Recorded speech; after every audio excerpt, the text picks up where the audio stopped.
विघ्नहर्ता श्री गणेश, श्री गणेश, श्री गणेश।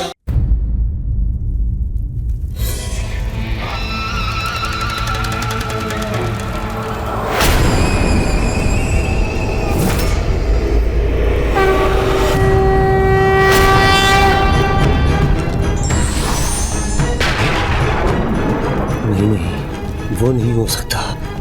मायासुर ने सभी द्वार बंद कर दिए, तो कोई कैसे प्रवेश कर सकता है? मायासुर, यही रहना और देखना भंग न होने पाए मेरी साधना।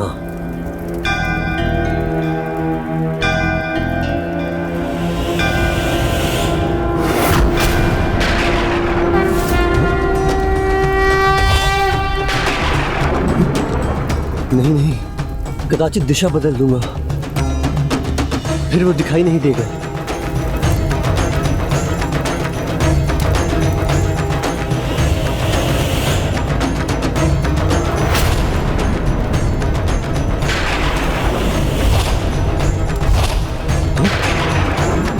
फिर दिशा बदलूंगा मैं।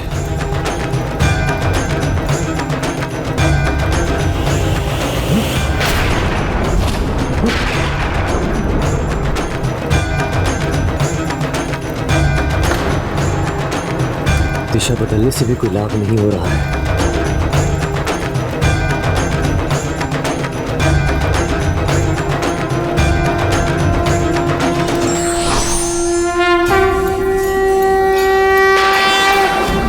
गणेश,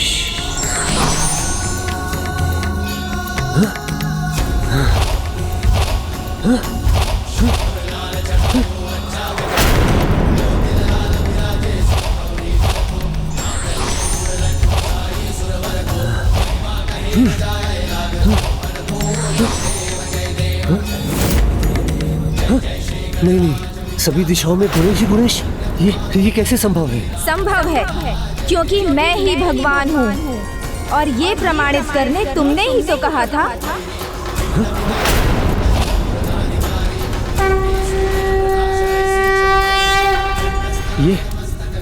ये कैसा भ्रम है? कैसी माया है? क्या हो रहा है मेरे साथ? क्या हुआ त्रिलोकनाथ? आपने अपनी साधना क्यों भंग कर दी?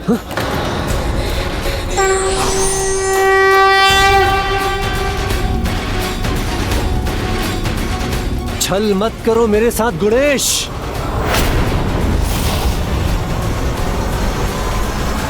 गणेश नहीं, मैं मायासुर हूँ। ये आप क्या कर रहे थे त्रिलोकनाथ? मैं मायासुर।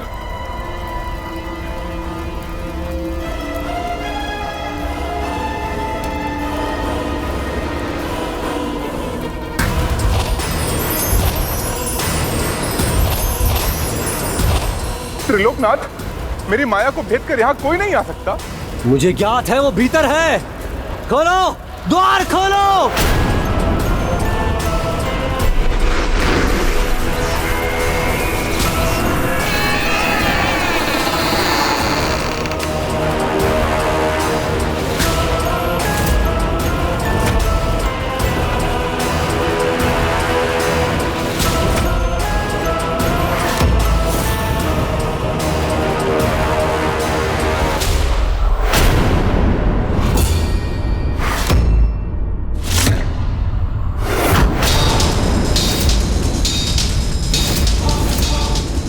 कहो सिंधु, अब तो मेरा परिचय प्राप्त हो गया तुम्हें।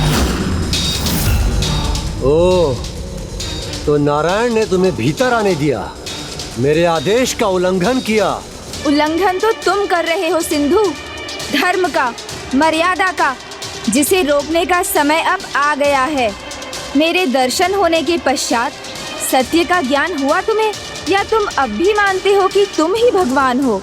हाँ, मैं ही एकमात्र भगवान हूँ, जिसके भीतर सूर्य का तेज हो, जो अपार वरदानी शक्तियों का स्वामी हो, जिसके पास वो हो जो उसे अमर बना सके, जिसके पास भक्त हो, जिसकी पूजा हो।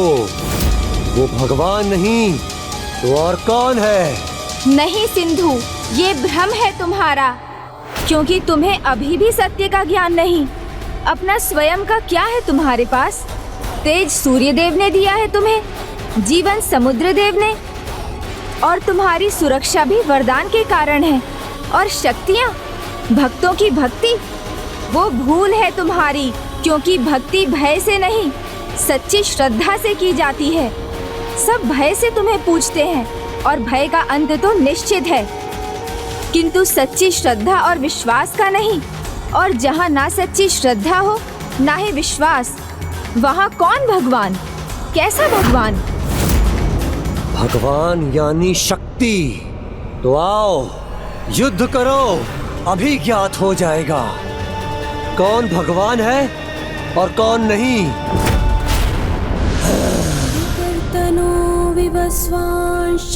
मेरे संपूर्ण तेज को भेद कर मेरे निकट पहुंचना तो दूर, तुम मुझे देख भी नहीं सकोगे। और ये मत भूलो, अमर हूँ मैं। ये एक और भूल है तुम्हारी सिंधु, क्योंकि इस संसार में जो आता है वो अपना जीवन चक्र पूर्ण कर जाता भी है। निश्चित तो तुम्हारा अंत भी है।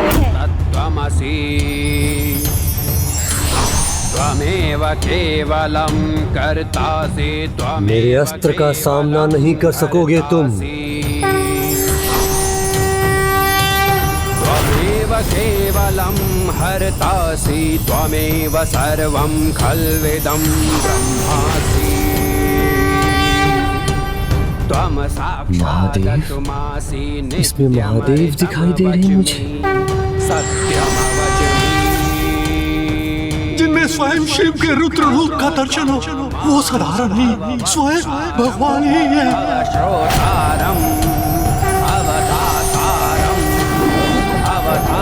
देवी शक्ति।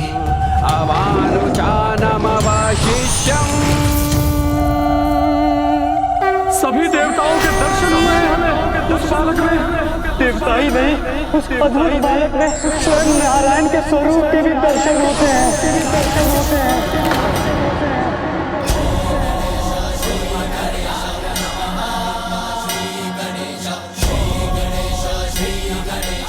माया में कुशल हो, युद्ध में हो या नहीं, अभी ज्ञात हो जाएगा। दिखाओ अपना वास्तविक स्वरूप मुझे और युद्ध करो। मेरा वास्तविक स्वरूप देखना चाहते थे ना तुम? तो देखो, यदि साहस है तो।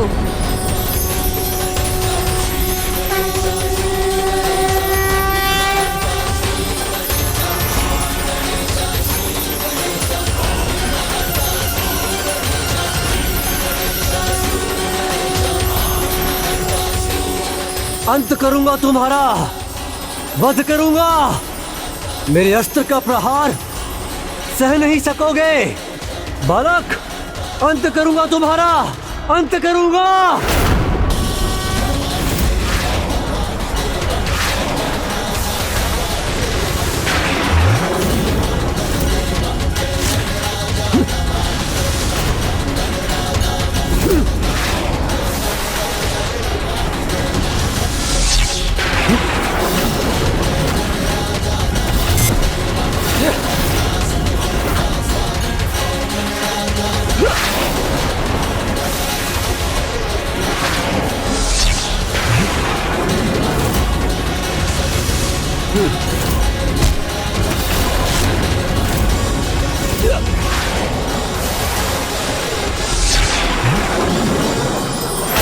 नमस्ते गणपतये त्वमेव प्रत्यक्षं तत्त्वमसि।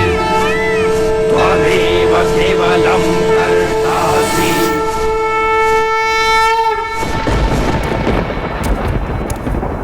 त्वमेव केवलं धर्तासि। त्वमेव केवलं हर्तासि। त्वमेव सर्वं खल्विदं ब्रह्मासि। त्वं साक्षादत्मासि नित्यं। ऋतं वच्मि सत्यं वच्मि।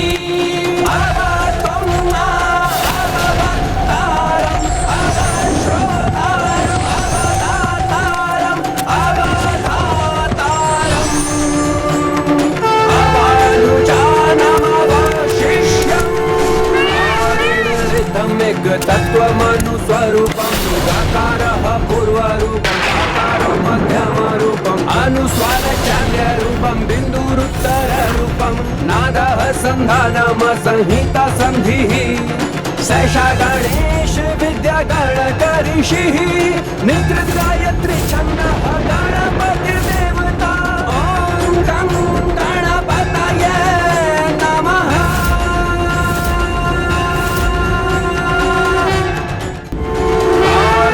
ऋतमिक तत्त्वमनुस्वरूपं गाकारः पूर्वरूपम् आकारं मध्यमरूपम् अनुस्वारचार्यरूपं बिन्दुरुत्तररूपं नादः सन्धानम संहिता सन्धिः सैषा गणेश विद्या गणकऋषिः निद्रित गायत्री छन्दः गणपतिर्देवता ॐ गं गणपतये नमः।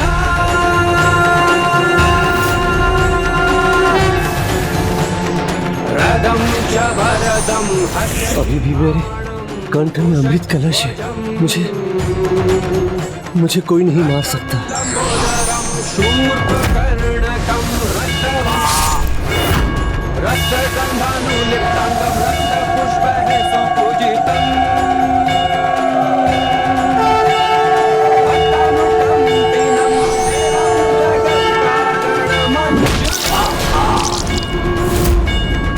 आविर्भूतं च सृष्ट्या पुरुषाकारम्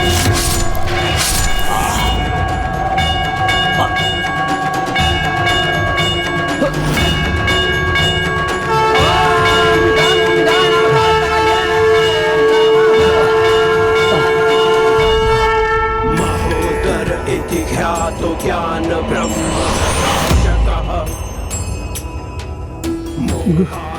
गणेश पूर्वै आहुवाहनगः स्मृतः ॐ गजाननं हे प्रभु, सिंधु का प्रणाम स्वीकार कीजिए प्रभु।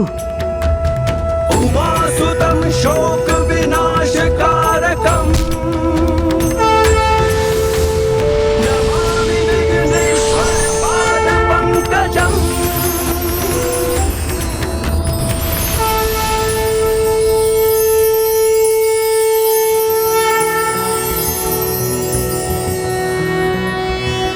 नमस्ते ब्रह्मरूपाय विष्णुरूपाय ते नमः। नमस्ते रुद्ररूपाय करिरूपाय ते नमः। विश्वरूप स्वरूपाय नमस्ते ब्रह्मचारिणे भक्तप्रियाय देवाय नमस्तुभ्यं विनायक। ॐ सिद्धिबुद्धिसहिताय महागणपतये नमः।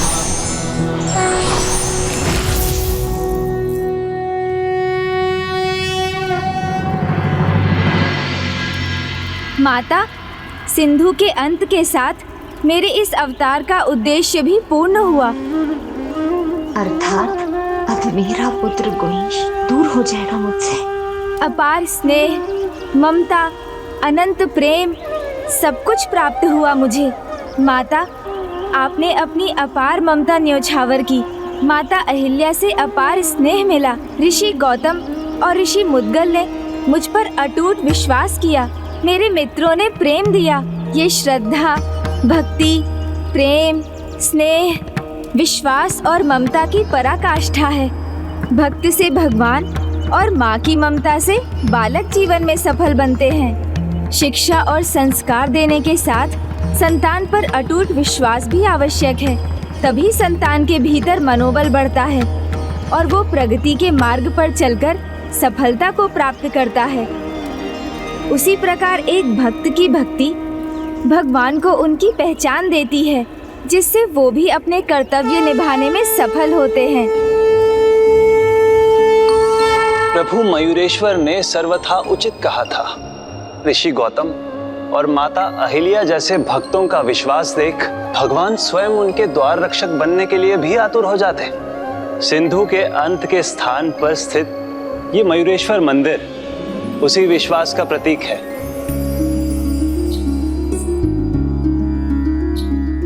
हे प्रभु मयूरेश्वर, आपकी बाल लीलाओं के वर्णन ने तो मेरे मन में संतान पाने की लालसा और बढ़ा दी है।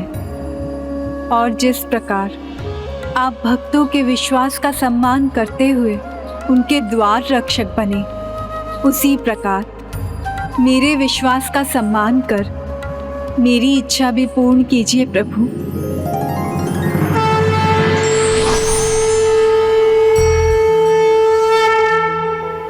आपकी इच्छा अवश्य पूर्ण होगी माता, किंतु पहले आप अपनी यात्रा तो संपन्न कीजिए।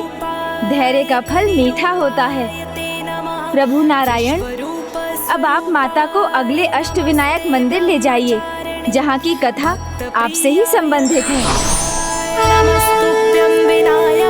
ये कौन सा मंदिर है स्वामी, जिसकी कथा में आपका योगदान भी है? सिद्ध टेक अष्टविनायक मंदिर।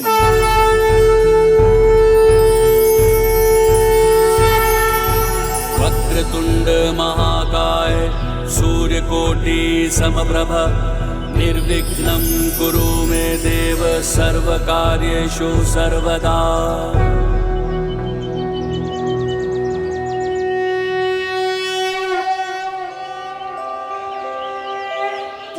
कैसा दिव्य आकर्षण है इस मंदिर का कि पांव रुक ही नहीं रहे। मंदिर की ओर स्वयं बढ़ते ही जा रहे हैं।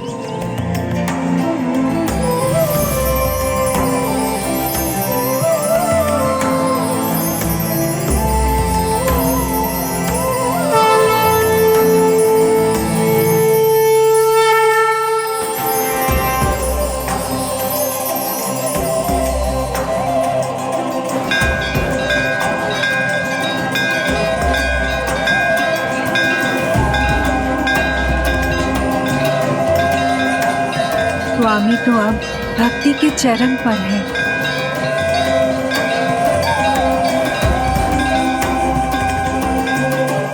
स्वामी,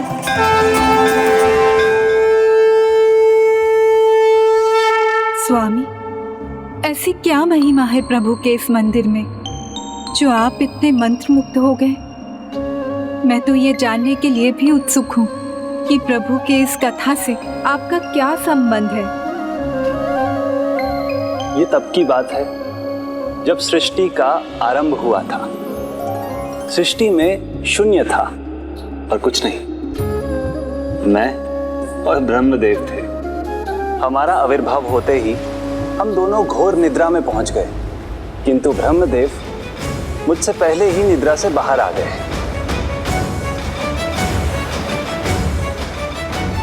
यहाँ तो कुछ नहीं, बस मैं ही हूँ, निपट अकेला। मैं कहाँ स्थित हूँ? ये कमल पुष्प, इसकी नाल तो अनंत लग रही है। कहाँ जा रही है?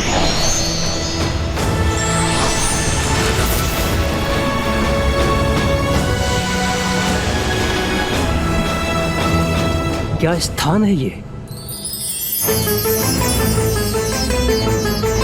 किसकी आभूषण है ये?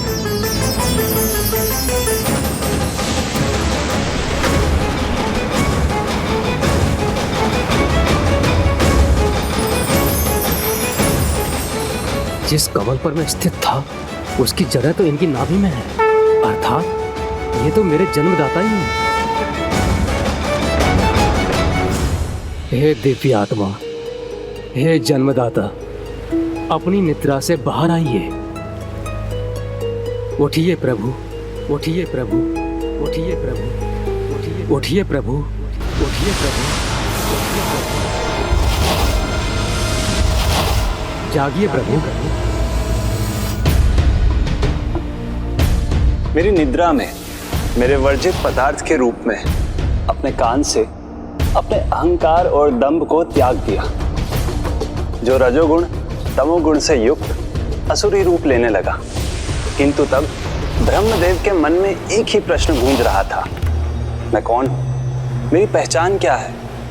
शेष कहाँ क्या हो रहा था? हमें कहाँ ज्ञान था? हे जन्मदाता, मेरे जीवन का उद्देश्य क्या है, ये बताने की कृपा कीजिए। हे महानुभाव, जिसे अपने ही जन्म का उद्देश्य नहीं पता हो, वो आपके प्रश्नों का उत्तर कैसे दे सकता है? मेरे कमल आसन की नाड़ आपकी नाभि से जुड़ी है। ये इस बात का सूचक है कि मेरा आविर्भाव आप ही से हुआ है। किंतु आपके निकट तो कोई भी नहीं है जो ये बता सके कि आपका जन्मदाता कौन है। हमारा आविर्भाव तो स्वयं परम ब्रह्म की देन है। वो समय आने पर हमें स्वयं संकेत देंगे। हमें बस उनकी आराधना करनी है। किंतु हम किसकी आराधना करें? इसका उत्तर भी उन्हीं से मिलेगा। आप बस अपना ध्यान लगाइए।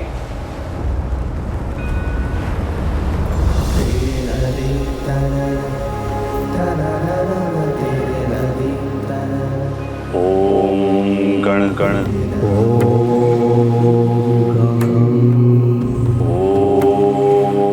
गण गण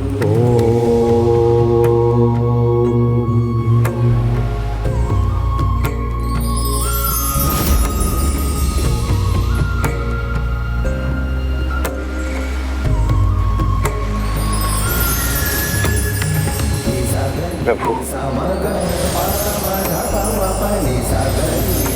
धन्यवाद प्रभु, मुझे दिशा दिखाने के लिए।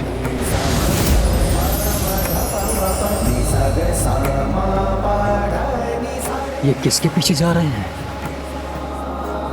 ओम गण गण, ओम गण गण, ओम गण गण, ओम गण गण, ओम गण गण, ओम गण गण, ओम गण गण, ओम गण गण। रुक जाइए। इतनी लंबी यात्रा में हमें एक भी प्राणी दिखाई नहीं दिया उस अलौकिक ध्वनि ओम और गंग के सिवाय। इसलिए वो अलौकिक ध्वनि ही हमारे जन्म का स्रोत भी है। ये अंधकार नहीं, ये अंधकार हमारे लिए कष्ट में हो सकता है। इसलिए आप इस गुफा में प्रवेश ना करें।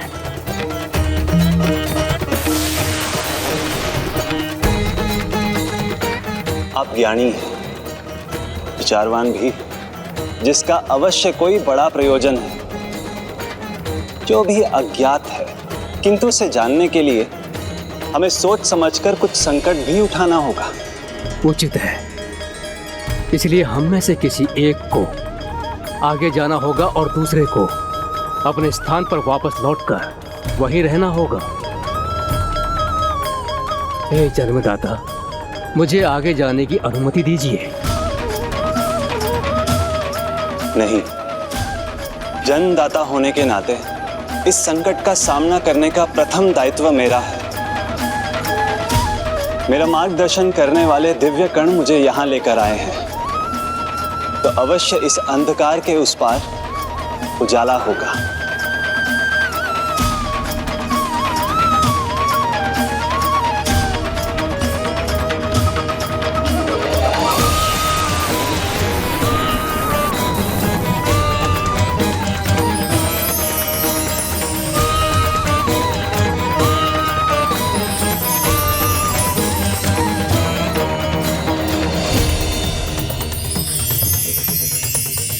दिव्यकण पुनः मेरा मार्गदर्शन कर रहे हैं, अर्थात मैं उचित दिशा में बढ़ रहा हूं।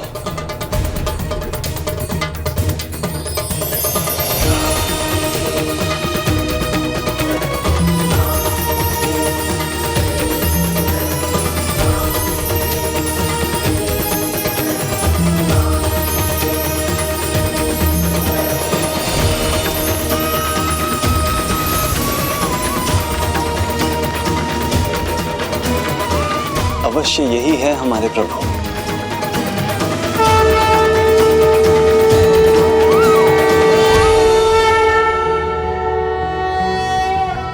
ओम नमस्ते गणपते त्वमेव प्रत्यक्षं तत्त्वमसि। तो क्या प्रभु महागणाधिपति जी की सूंड का दाहिनी ओर मुड़े होना कोई विशेष प्रतीक है? हाँ देवी, प्रभु की जिस प्रतिमा की सूंड दाहिनी ओर मुड़ी होती है, वो जागृत प्रतिमा होती है, जिसकी आराधना में बहुत सावधान रहने की आवश्यकता होती है, क्योंकि ये प्रतिमाएं सिद्धि प्रदान करती हैं। और प्रभु की इस प्रतिमा को प्रथम बार देखने पर मुझे आभास हुआ कि मुझे सिद्धि प्राप्त होने वाली है।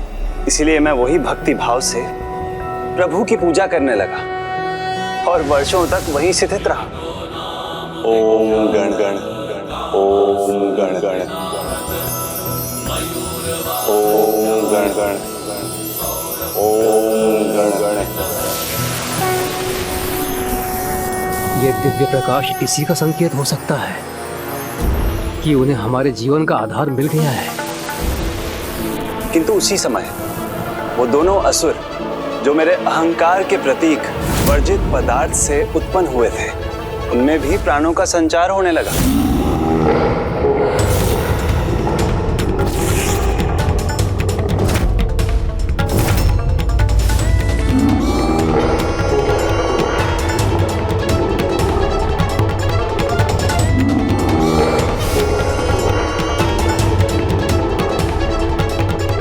ये कैसा संकट है? तभी उन दोनों असुरों के नेत्र खुले। वो दोनों थे मधु और केटव, जो भयंकर स्वर उत्पन्न कर रहे थे।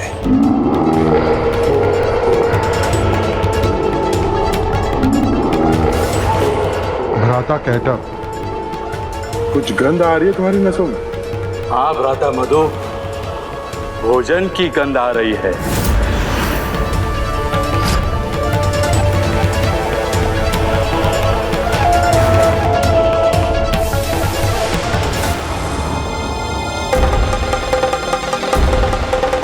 ये कौन है और मेरी ओर क्यों बढ़े आ रहे हैं? ओम गण गण, ओम गण गण, ओम गण गण। विष्णुरूपाय ते नमः। नमस्ते रुद्ररूपाय करिरूपाय ते नमः। विश्वरूप स्वरूपाय प्रणाम प्रभु। नमस्ते ब्रह्मचारिणे भक्त प्रियाय देवाय नमस्तुभ्यं विनायक। ओम सिद्धि बुद्धि सहिताय महागणपति। आपने अटूट भक्ति और एकाग्रता का परिचय दिया है, तो मैं आपको सिद्धि भी प्रदान करता हूँ। और मैंने आपकी कुंडलिनी के प्रथम चक्र मूलाधार चक्र को भी जागृत किया है, जहाँ मैं 4 डाल वाले कमल पुष्प पर रिद्धि और सिद्धि के साथ विराजमान होता हूँ। ये मूलाधार चक्र कुंडलिनी का मूल आधार है। इसके जागृत होने पर अन्य 5 और अंतिम महाचक्र भी जागृत होने लगते हैं। इसलिए किसी भी पूजा का आरंभ मुझसे ही होता है। दूसरा चक्र स्वादिष्ठान 8 डाल वाले कमल पर स्थित है, जिस पर वो विराजमान रहते हैं जो इस गुफा के बाहर आपकी प्रतीक्षा कर रहे हैं, अर्थात ब्रह्मदेव। वो अपनी शक्ति देवी सरस्वती के साथ वहां स्थित रहते हैं। तीसरा चक्र मणिपूरक चक्र होता है, जहां 10 डाल का कमल है। वहां आपकी शक्ति देवी लक्ष्मी का वास होता है। चौथा चक्र अनाहत चक्र है, जहां 12 डाल का कमल होता है। यहाँ शिव अपनी शक्ति देवी पार्वती के साथ विराजमान होते हैं। पांचवा चक्र विशुद्धि चक्र है, जहाँ 16 डाल के कमल पर माता आदि शक्ति वास करती है। माता आदि शक्ति की आराधना से कुंडलिनी के सभी चक्र जागृत होते हैं। छठा चक्र आज्ञा चक्र है, जहाँ 2 डाल के कमल पर जीव की आत्मा का वास होता है। इस आज्ञन चक्र से जागृत होकर आत्मा का मिलन आगे चलकर परमात्मा से होता है। और अंत में है 7वां चक्र, जो महाचक्र सहस्त्रार चक्र कहलाता है, जहां सहस्त्र डाल के कमल पर मेरा अर्थात महागणाधिपति का वास है। अर्थात प्रभु, आप ही आदि हैं और आप ही अंत भी। मेरे अस्तित्व के आधार भी आप हैं और कारण भी। हाँ, मैं ही आदि हूँ, मैं ही अंत, मैं ही परम ब्रह्म परमेश्वर हूँ। सब मुझसे ही उत्पन्न होते हैं। किसी भी पूजा का आरंभ मुझसे ही होता है। मेरी ही कृपा से किसी को भी सिद्धि प्राप्त होती है। अर्थात उसमें स्वयं को जानने और पहचानने का सामर्थ्य आता है और उसके कर्म सार्थक होते हैं। प्रभु, मुझ पर कृपा कीजिए। मैं भी अपने उद्देश्य को जानना चाहता हूँ, अपना अस्तित्व पहचानना चाहता हूँ। आपका आविर्भाव एक विशेष प्रयोजन के लिए हुआ है। जगत आपको भगवान विष्णु के नाम से जानेगा। आप ही महाविश्व के आधार हैं। संसार की उत्पत्ति का बीज आपसे जन्मा है। विष्णु नाम के सिवाय आपके अन्य सहस्त्र नाम होंगे। आप अलग अलग युगों में भिन्न भिन्न अवतार लेंगे। धन्यवाद है सिद्धिदाता, मुझे मेरा परिचय देने के लिए।